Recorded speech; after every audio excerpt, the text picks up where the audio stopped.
This is winter view from Recon. Recon is one of the Turk mountains, and we went for a walk there a few years ago on a very, very cold day in February, and eventually we climbed another mountain first and then went on to Recon, and there was a most extraordinary light. It just turned the whole world below silver, and it was, I just thinking of all the lives down there really. Winter view from Recon. In the mountaintop stillness, the bog is heather-crusted iron. A high, hidden mountain pond is frozen into zinc riffles. We have tramped across a plateau of frost-smashed quartzite to the summit cairn. Far below, in February light, lakes, bogs, sea inlets, the myriad lives being lived in them, the lives of humans and of trout, of stone chats and sea sedges, fan out a palette of hammered silver, grey and silver. One of my preoccupations is archaeology, and in recent years in particular, the very early art which our human ancestors made. I went to a marvellous exhibition in the British Museum of Ice Age art, and one of the items which just affected me very much was of two tiny little mammoth ivory swans which were discovered by Lake Baikal in Siberia, and they were 20,000 years old. Beautiful, beautiful little swans.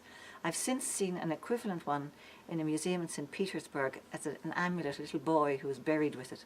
So I don't know what they represented for people. Maybe it was just the return of summer after sort of a very, very hard winter. Maybe it was food. I get the impression it was perhaps something a bit more.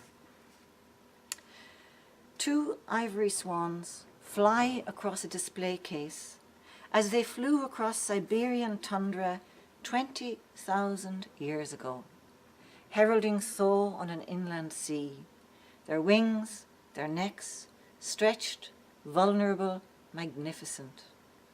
Their whooping set off a harmonic in someone who looked up, registered the image of the journeying birds, and with a hunter-gatherer's hand carved tiny white likenesses from the tip of the tusk of the great land mammal, wore them for a while, traded or gifted them, before they were dropped down time's echoing chute to emerge strong-winged, whooping to fly across our time.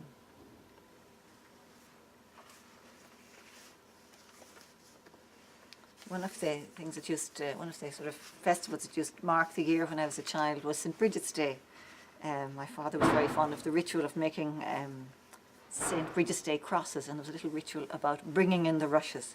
I was just thinking about this one day. I was in France, and I was talking to a cousin of mine from Donegal, and we were just reminiscing. We realised it was St. Bridget's Eve. We were reminiscing about this ritual which was carried on in her family as well. And I was just wondering what it represented. And I was thinking also of the ritual of the brie dog in the Aran Islands, where the little girls bring a little sort of straw doll from house to house at St. Bridget's Day, and what does that represent to them, and what does it represent to us really? But the start of spring, so this is primavera. A first sighting, 5 low primroses, and later near the compost, a sliver of white amongst clumped shoots. A snowdrop splits its green sheath, and high birdsong in the hazels, a jolt to realise that here too, below snow-shawled Alps, with their tunnels and ski stations, this is St. Bridget's Eve. This is the evening when my father used to knock 3 times on the scullery door and wait for an invitation to enter with a bundle of cut rushes, saying, "Chégi ar warnglona, fosglagi warsula, agus ligigi isteach bridge," which of course means, go on your knees, open your eyes, and allow Bridget to come in. Older, he told me, his sisters used to vie to be the one to knock 3 times before entering with that first greening. What ritual were they reenacting? Or we, in the warm yellow kitchen, suddenly full of rushes and scissors and coloured wool ends?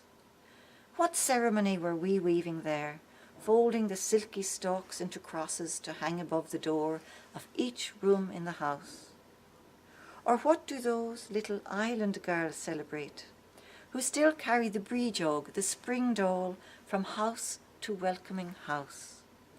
If not, the joyful return of the bride of heydays after 3 months of deep wintering.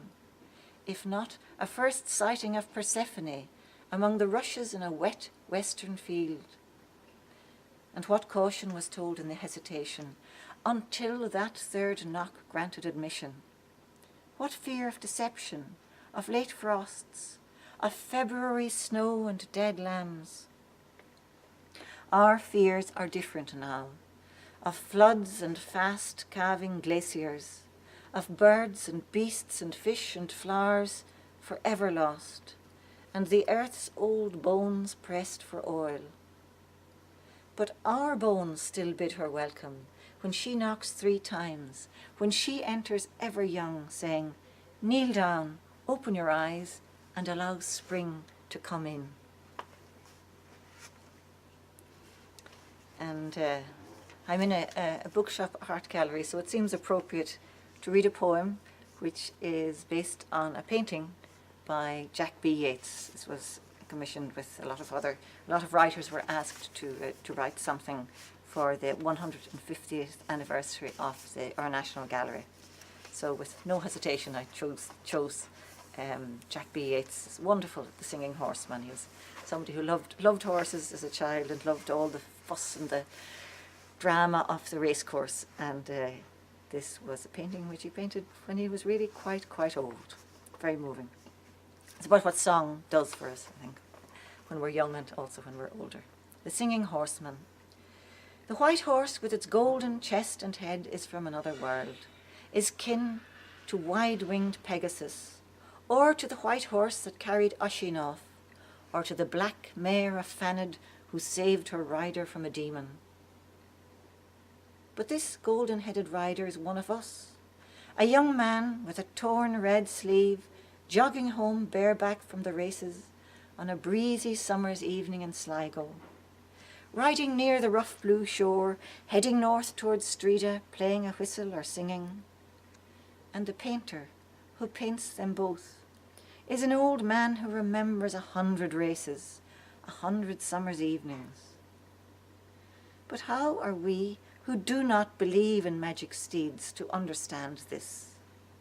Except to remember the years between 15 and 22, when our spirits strained as a moth's wings strain inside its brown spun prison, when a song, pressed into black vinyl by some Dylan seeking his direction home, or sung by an acquaintance at a party, giving voice to some long-dead passion, released our crumpled spirits, transported us across skies and oceans, and our hands, our heads were golden.